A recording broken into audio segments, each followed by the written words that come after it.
See this rain cloud right here? Yeah, it was supposed to pour like an hour ago.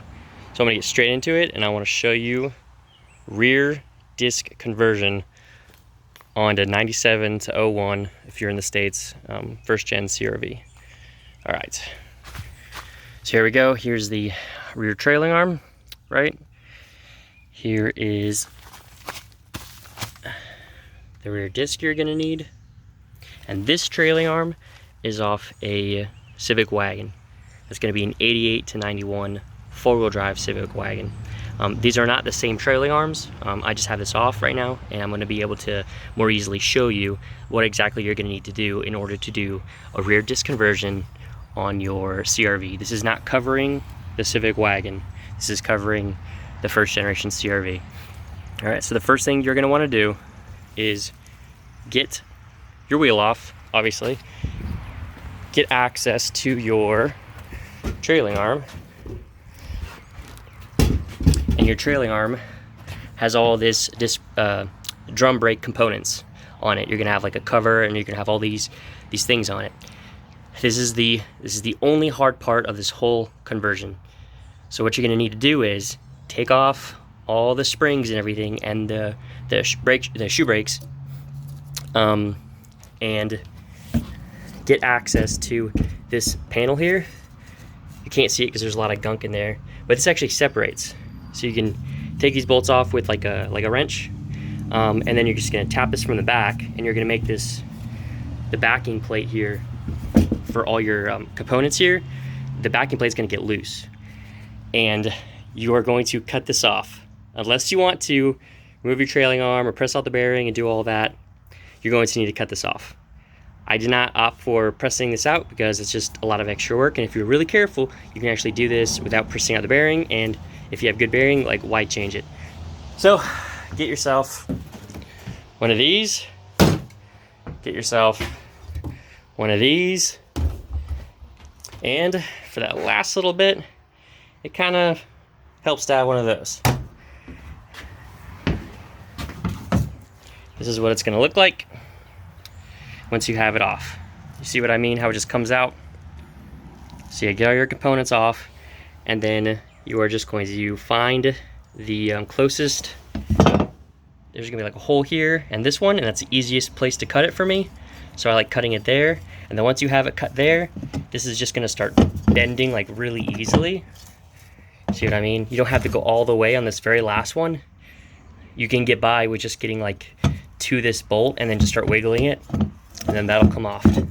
Be very careful. If you do end up scratching any of the components, it's no worries. Like, this is what I mean. Like, if the back of the trailing arm, if you do end up scratching any of it, no worries. Sand it down or file it down to get it nice and smooth again, and then you're going to want to respray that. You don't ever leave exposed metal on these areas, because these are going to be prone to rusting, especially if you're in a really bad area. See right there how I barely nicked it? I'm going to go down a little bit more and completely sand that smooth, and then refinish it, and then that's what it'll look like. No more backing plate, and that's the same on this. All right, so once you have that done, you're going to trim this section right here, and let me show you what that looks like. See that back section there? You could even go more than what I did. So right above the top of that, the back Torx bolt here, from the top of it, trim up. It'll be very obvious once you get your caliper on the back, and then you'll be able to trim just enough away, and it's going to clear. Now note, this caliper was meant to be installed going the other way. Notice the area for the bleed nipple right here. You have to bleed these off the car. You can't bleed this on the car. The air pockets are going to be at the bottom, and you'll never get the air out of these. So get your disc, put it in there, or put something in there so it doesn't clamp onto it and you'll never get it off. Put something in there and bleed it off the car, and then you'll actually be able to get the air out of your lines. You're going to need to get extended lines Raymond Chan, Apex Brake Lines, is going to be able to know exactly the length you need. You can hit him up on Facebook, and he's going to be able to get you what you need. As far as the bracket, hit up Greg Rawls. He's the admin on the CRV RD1 page. He's a good dude. He'll hook you up with the brackets that you're going to need, and then the brake lines, and that's all you're going to need as far as the hardware, the special things. Other than that, you're going to need all the things like the caliper and the rotor. So that's going to be from a oh yeah, and the parking brake cable from a 97 Accord, and the calipers from a 97 Prelude, and the rotors from a 97 Prelude. So once you get that cut out, you treated everything, you coated everything, painted everything, everything's good to go. You can like test fit your bracket. You get the bracket here, and it bolts on the back. You can see there, and there's one down there, and it'll bolt straight on. Then you get your rotor. It's as simple as just placing it on and then test fitting the bracket, and then you should have plenty of clearance in the back, and you should be squared away and good to go. Yeah, and then run these parking brake cables up and in. I mean, that's not the hardest part of the job, it's just an annoying part of the job.